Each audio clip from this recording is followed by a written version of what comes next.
I have a sheer drapery panel right here with buckram and sheer side hems. And then the bottom hem is 4 inches, and this is 1.5. And I want to hem it all the way around the 3 sides. So I'm going to start with the first side hem just under the buckram right here, because it's too thick to start at the top where there is all this thickness. So I want to get the side hem underneath the feed dogs, and then there's this little track right here, if you can see that. And I'm going to try to follow this folded edge and keep it right inside that track. And it's already set for this thickness of fabric, but I'll show you how to fix it if it's not. So I'm going to just start slowly. And you can see in a minute here that it's stitching the hem, and you can't see the stitches from the back, and it's catching really nicely. If I didn't like it, I could take it out and start again. And this stitch will come out just by pulling the thread. So if you don't like the stitch, you can just pull it out and start over. I like to put my pins in this direction so that I can leave them in.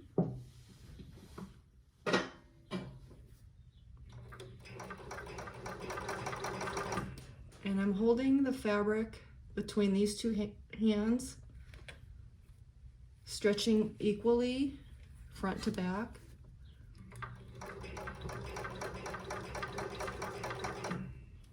So stretching equally, and then not letting the fabric move or slide through my fingers. And then when I get to that position where my hand is in the way, then I move back and reposition. And then only my body comes forward, not my hands. Reposition. My hands are moving forward, but the fabric is not sliding through. And then when I get to this bottom hem section, it might go through this thickness, but it will be a different size loop. As long as it looks okay, you can leave that. If it's not pretty, then you could take that part out and do that part by hand. And then I'll go in, I'll put a weight in here and stitch this part by hand. But this looks nice and pretty, so I'm gonna leave that and then check the rest of the side. If you missed anything, you can fix it. But this looks nice. So I'll remove the pins and then start on the bottom hem and then do the other side hem last. So I'm gonna start, as close as I can to that side hem right there. And start slowly until you know you're on the track. And then the same thing, pull taut with both hands. Not too tight, just enough to control it. And then it's best to keep this part flat if possible.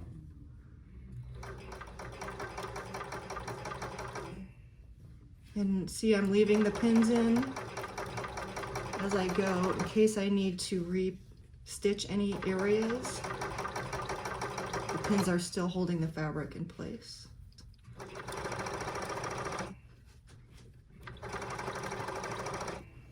Almost to the end.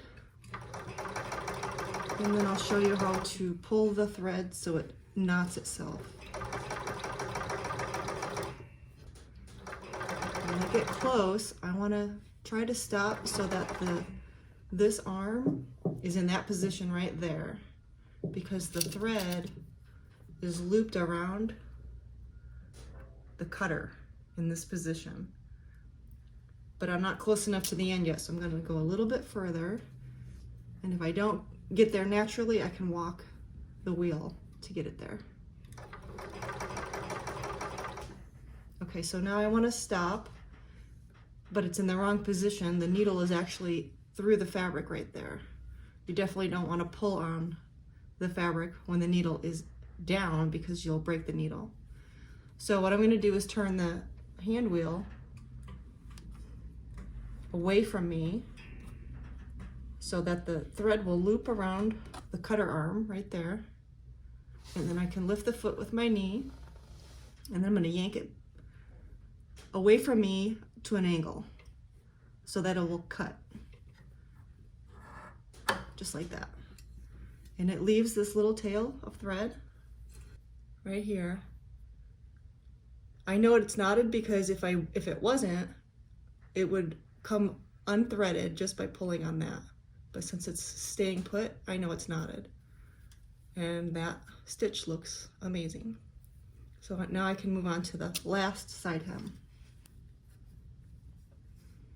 And I'm not gonna start on top of this part because it's thick. I'm gonna start right above the hem, the bottom hem.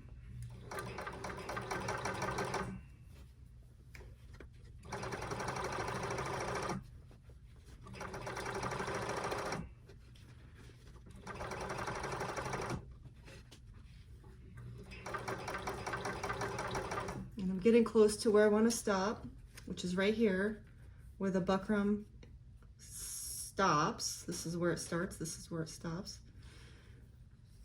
So when I get about right here, I want to break that thread, so I want to get the arm in the right position. Okay, almost there, one more half turn, and there it is. And if you can see, the needle is all the way up, so it's not in danger of getting broken, and the thread is around the cutter. And I just gotta get the pin around there and then give it a yank. And there's that little tail right there, so I know it's knotted.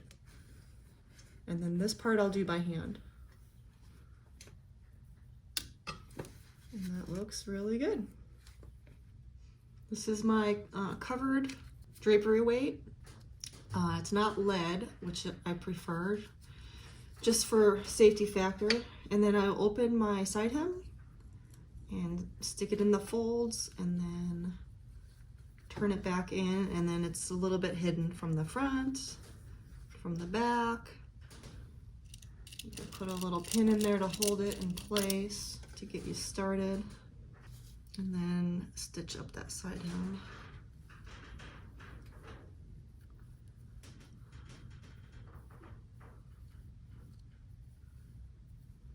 You can tie a knot or tuck in the tail. And then I try to hide my stitches. So I will just grab a little bit of the front.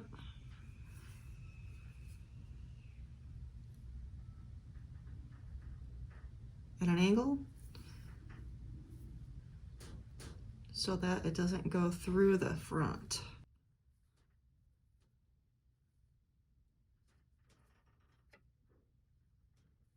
Again, grab a little fabric so you're not going through the front. You don't want to see those stitches in the front. And you want to start the needle close to where this thread is coming out. So that's where I'll start. Just grab a little and then come up. And then don't pull too tight, otherwise it will gather the fabric, but pull it so that it's tucked in there. Should be as invisible as possible, and blend your thread color. I like to just overlap my blind stitching a little bit and then knot it a couple times by looping the thread through a loop. And then I can cut. Okay, I have a loose thread here. And now that is done. This is the corner that I actually ran the blind stitch down a little bit with my tail. So I'm gonna tuck the weight just into this little corner. You won't see it from the front. It's pretty hidden from the back, but not as much as the other side, but it's pretty good. And then I will stitch this little part by hand.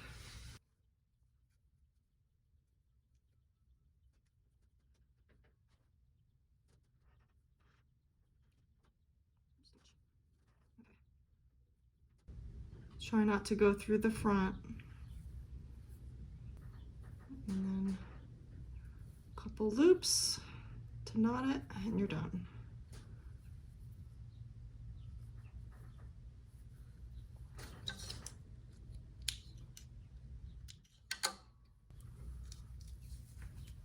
There.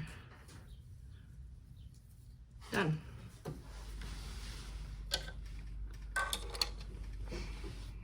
This is a ivory lining that I'm going to hem on the bottom hem on the blind stitch machine, but previous to this I was blind hemming some sheer fabric, so the setting might be a little bit looser than I need. So I'm going to test it first and see what it looks like.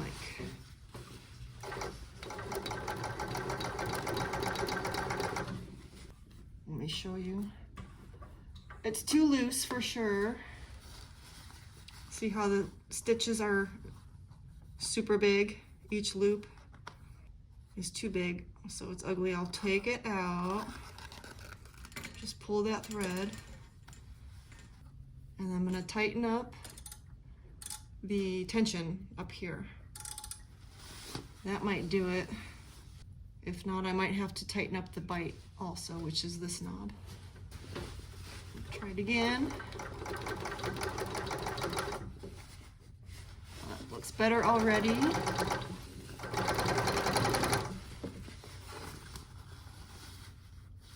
Yep, just needed tightening on the tension right here.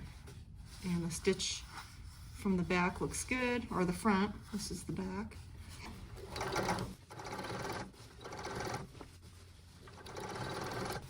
So we'll just go all the way to the end with it.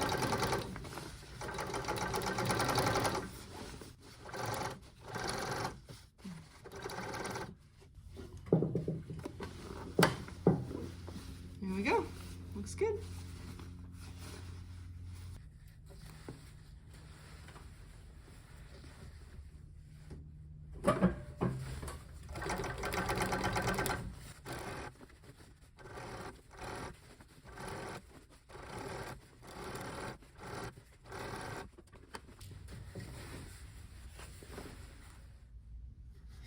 I'm going to hem this khaki color lining next, so I need to change my thread color. And I like to cut off the other color and put the new one on there. And just tie a knot rather than rethreading. And pull it through. All I have to do is thread the needle, which is a little tricky, but oh, got it on the first try. There we go. Good to go.